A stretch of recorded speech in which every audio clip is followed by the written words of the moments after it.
Hello, in this video you will learn how to post-process the results obtained using Pyfrac, and in particular using and running this script, which is called simplified input. Let's go directly to the part where we are post-processing the results. So if you have run the simulation as explained in the previous video, then at the end you should automatically obtain some plots that have been already made for you. And now I will start by going through each of them and showing you in which way you can adapt each of them and in which way you can export later the results of the simulation. So let's go to the post-processing section. And as you can see, we have several figures here, figure 1, 2, 3, 4, and so on. And each of them corresponds to the same name that you see on top of the figure here. So let's start by figure 1. So as you can recognize here, we are looking at the footprints of the fracture at different times. You can actually zoom in, and let's zoom at the center. And what you can recognize is that the presence of this grid does not match actually the description of the footprint itself. Like we are looking at the last grid, and as you have probably noticed during the simulation, we have implemented so-called remeshing, such that we use a mesh which is evolving, which his size is evolving in time. That's why you see actually the fracture is much smaller here than the mesh size. And using the tools provided by Python, probably you're already familiar with it, but just to recap, you can move and you can eventually come back to the initial view by clicking this home here. Okay, that's the first plot. How can you customize it to your needs? You can just change this time step jump, and then you can decide to plot all the steps by simply putting equal to 1. Okay, so that's pretty much what you can customize in this case. So let's move to plot 2. We are deciding here so let's close plot 1. Let's go to plot 2, which is figure 2. Yes, as you can see here, we are plotting the mean radius as a function of time. And if you follow the previous videos carefully, you will see that the fracture radius has been set to be something constant at the beginning, and then the fracture before advancing takes some time. That's why you see that at the beginning, the fracture radius is almost constant, and then is finally growing and evolving with time.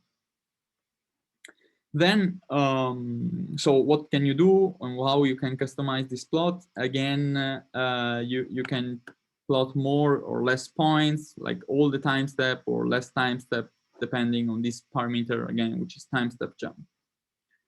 Then we can go directly to plot 3. Actually, it's better to look at plot 3 and 4 at the same time. So at plot 4, you see an overview of the crack opening and the fracture, typically at the last time step. And you can see the crack opening, and in particular the point that you selected to have the evolution of the crack opening versus time. So the location, you can see it here, and here in this plot in figure 3, you see the evolution versus time. In this plot, you can change the number of points as before that you see with time, but also the location of the point. In this case, we have chosen like the coordinates 0, 0, but you can easily change it. Figures 5 and 6 are showing something similar. So the concept is pretty much the same. We have the net pressure this time evolving versus time at a given location. So if we look at figure 6, again, you have your location where in the grid where you have the the point that you're asking for the evolution of pressure, and then you have the overall trend of pressure in the space. Then, okay, this is probably these are the last, now we are approaching the last plots, which is figure 7. Again, here you have the choice to change the position of the line where you are actually asking to plot the opening. So you're taking a slice on this 2D fracture, and you're asking where the opening needs to be given to you, along an horizontal line in this case, or a vertical line, you can decide. So what you can customize here is the location of the point where this line is passing through, and the number of time steps as before. And also you can decide whether this line will be horizontal or vertical. And yeah, you just need to change at this location here, and just need to write vertical. Okay, that's it for the plots that we provide you as they are. And the second part is related to exporting to JSON file. So JSON file is a text file, and where we are actually saving some information, because as you can notice already from these plots, it's quite difficult to have a kind of a detailed view of the data, or if you want to be very precise and look at the evolution. Sometimes, for example, we don't show you the pressure using this system of slicing here, because it's not really the best way of looking at the data. So it's always better, also what we do is always better to export the data in JSON, and then use some other tools to visualize it. So so we have this final section, exporting to JSON file. So here we already prepared 7 different type of things that you can export. Typically, we export at type 1. We export general information. Then again, we can in the second type of export, we export the position of the fracture front at each time, and then we export the fracture opening versus time, or the fluid pressure, and then we go and we export the fracture opening, the fluid pressure along specific lines that you can define, either to be vertical or horizontal. And finally, the final export will be the opening and the pressure at all the location, X, Y, and the time. So you can decide if you want to export all these things or just few of them, just by specifying the numbers, the respective numbers in this list. What can you do what can you customize? So here there's a lot to do, a lot you can customize. So I can probably say a few things.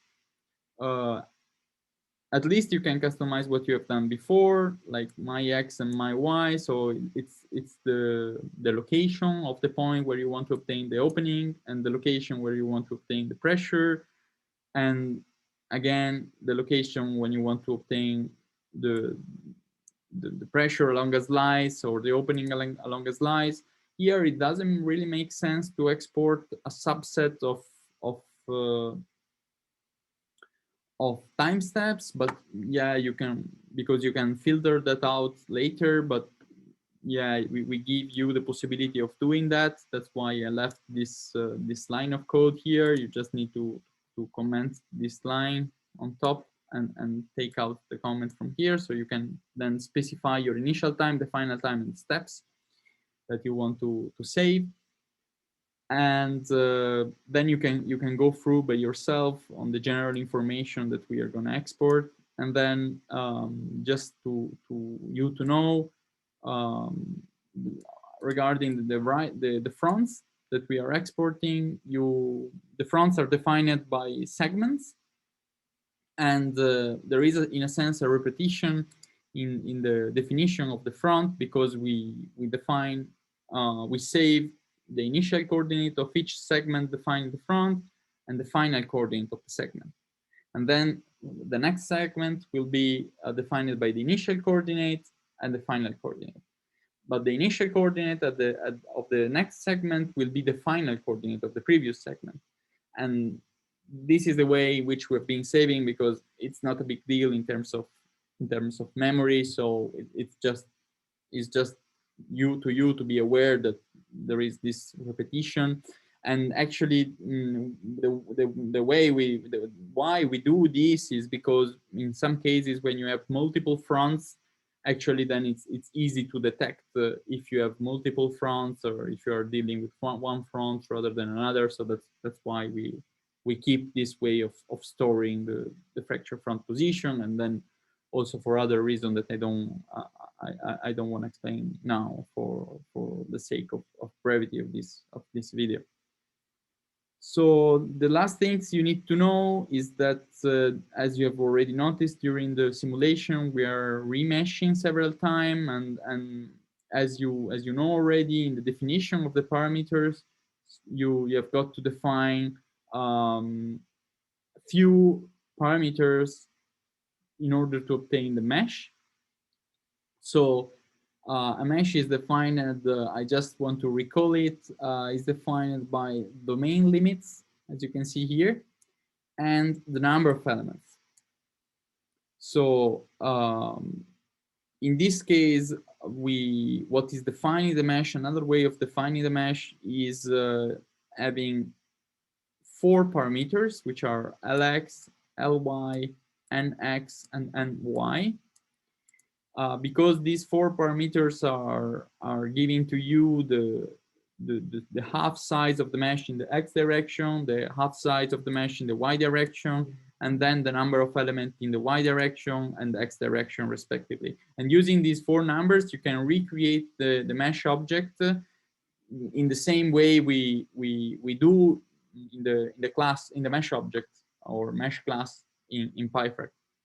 So typically we just save these 4 numbers, and then we basically recreate in the same way the mesh in another software, and then it will be much easier, especially if you recreate the mesh a lot of time, because you need to remesh during your simulation.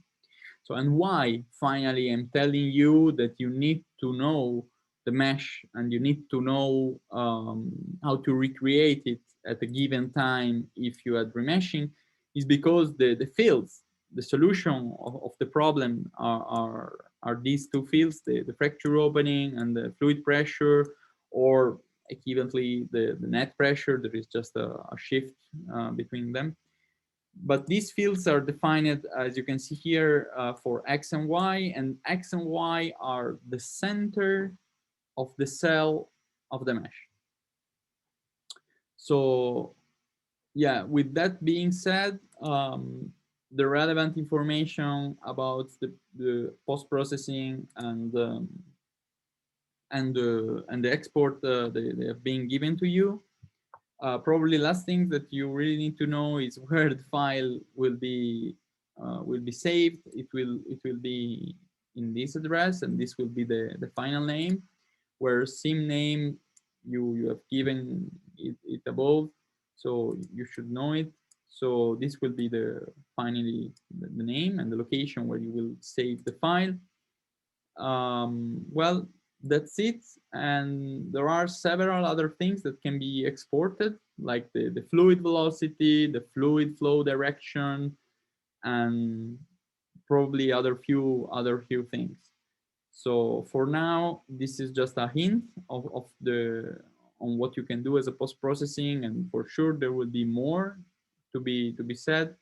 But let us know in case you need more help or other piece of code just to create your own export. We can probably make some piece of code to have a specific export or on specific view or variable that you need to have.